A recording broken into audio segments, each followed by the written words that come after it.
ఇవే కాదు, పొలిటికల్ కమిట్మెంట్కి సంబంధించి కూడా 1931లో మొట్టమొదటిసారి బ్రిటిషర్స్ కులగణన చేస్తే స్వతంత్రం వచ్చిన ఇన్ని సంవత్సరాలలో కులగణన చెయ్యాలని 2011లో ఒకసారి శ్రీమతి సోనియా గాంధీ గారు ప్రయత్నం చేశారు దేశవ్యాప్తంగా.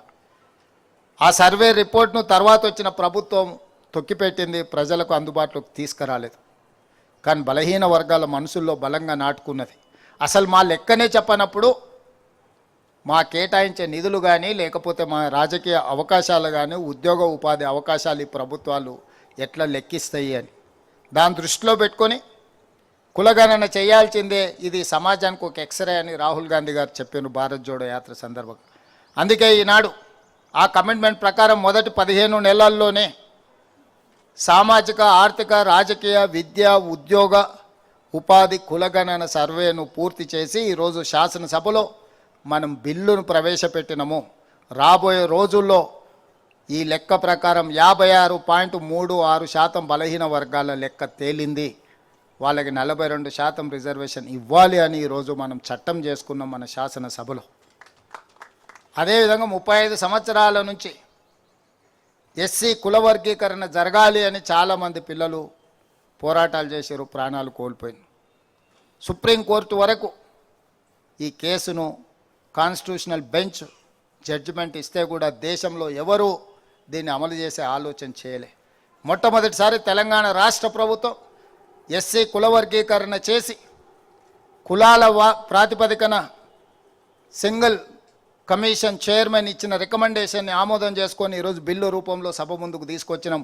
రేపు ఆ బిల్లు కూడా ఆమోదం జరగబోతుంది. మాదిగ ఉపకులాల వర్గీకరణ దశాబ్దాలుగా ఏదైతే వాయిదా పడుతూ వస్తుందో ఈరోజు చట్టబద్ధత కల్పించి ఆ సోదరులని హక్కును చేర్చుకునే ప్రయత్నం చేస్తున్నాం. ఇవన్నీ పరిపాలనలో ఒకటొకటిగా పరిష్కరించుకుంటూ వచ్చినాం. గతంలో నచ్చితే నజరానా, నచ్చకపోతే జుర్మానా విధానం ఉండే.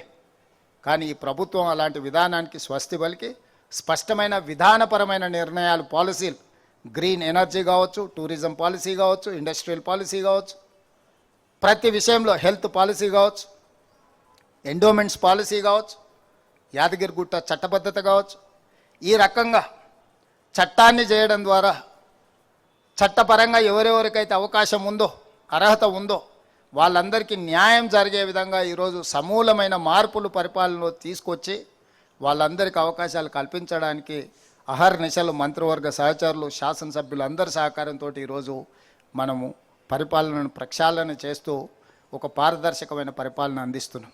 ఇంతకుముందే కూనంనేని సాంబశివరావు గారు చెప్పారు, గతంలో ఎప్పుడు జరగని విధంగా 5 మంది శాసన మండలి సభ్యులు ఈరోజు ఎస్సీ ఎస్టీ బలహీన వర్గాలకు సంబంధించిన వాళ్ళు చట్టసభలకు వచ్చిండ్రు అంటే కులగణన చేయడం ద్వారా ఈరోజు వాళ్ళల్లో వచ్చిన చైతన్యాన్ని గమనించే రాజకీయ పార్టీలందరూ కూడా ఎస్సీ ఎస్టీ బలహీన వర్గాలకు అవకాశాన్ని ఇచ్చి చట్టసభలకు వాళ్ళు పంపించారు.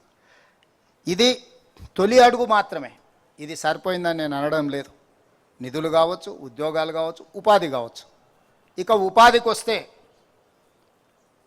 చాలా ఇబ్బందులు ఉన్నాయి ఆర్థికంగా. మీ అందరికీ పదే నేను చెప్తున్నా, వేసిన అంచనాలు ఒకటి, వచ్చిన ఆదాయం ఇంకొకటి, ఉన్న అప్పులు వేరొకటి. అంచనాలు తప్పినాయి, ఆదాయం తగ్గింది, అప్పులు అడ్డగోలుగా పెరిగిపోయినాయి. అయినా ధైర్యం ఏం కోల్పోలేదు. వాస్తవాలను ప్రజలకు వివరిస్తున్నాం. మీడియా మిత్రుల సహకారం కోరుకుంటున్నాం. ఎన్ని రోజులు అబద్ధాల పునాదుల మీద ఈ ప్రభుత్వాన్ని నడుపుతాం? అప్పులు భారమై కుంగిపోతున్నప్పుడు, ప్రజలకు ఆర్థిక వెసులుబాటు కలగనప్పుడు ఇంకెంతకాలం అబద్ధాలు చెప్పాలి, చట్టసభలను మభ్యపెట్టాలని నేను అడుగుతున్నా. అందుకే వాస్తవాలను వివరించినాం, భవిష్యత్ కార్యాచరణ నిర్ణయించుకున్నాం, దుబారా తగ్గించినాం. గతంలో ఎట్లా నడిపినారు, గతంలో వచ్చిన ఏడికి పోయిందంటే అవన్నీ బడ్జెట్లో బట్టి విక్రమార్క గారు చెప్తారు. దుబారాను తగ్గిస్తున్నాము. ఈరోజు వసూలు చేయాల్సిన పన్నులను వసూలు చేయకుండా వదిలేసినారు. ఒక్క ఇసుక గురించే నేను చెప్పదలుచుకున్నా. 14 నెలలు పట్టించుకోలే ఇసుక గురించి. పాత ప్రభుత్వం చేసిన విధాలనే కొనసాగించడం. అప్పుడు ప్రతిరోజు 1,25,00,000 నుంచి 1,50,00,000 ఆదాయం వచ్చేది ప్రతిరోజుకు.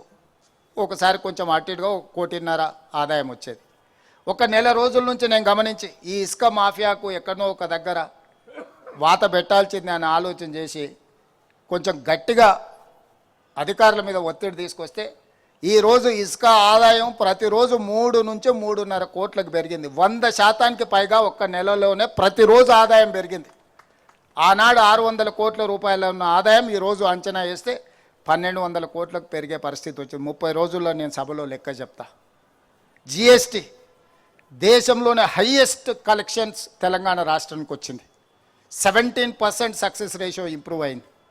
అదేవిధంగా స్టేట్ ఓన్డ్ ట్యాక్స్ రాష్ట్రానికి వెసులుబాటు ఉన్న పన్నుల వసూళ్లలో భారతదేశంలోనే తెలంగాణ రాష్ట్రం మొదటి భాగాన నిలబడ్డది. 88% పన్నుల వసూళ్లలో రికార్డును సృష్టించి తెలంగాణ రాష్ట్రం నెంబర్ 1 ఉంటే నెంబర్ 2 86%తో మహారాష్ట్ర ఉన్నది. ప్రధానమంత్రి రిప్రజెంట్ చేసే గుజరాత్ 6th or 7th ప్లేస్లో ఉన్నది. రాష్ట్రానికి రావాల్సిన ఆదాయ పన్ను వసూళ్లలో ఈ ప్రభుత్వం దేశంలోనే మొదటి స్థానంలో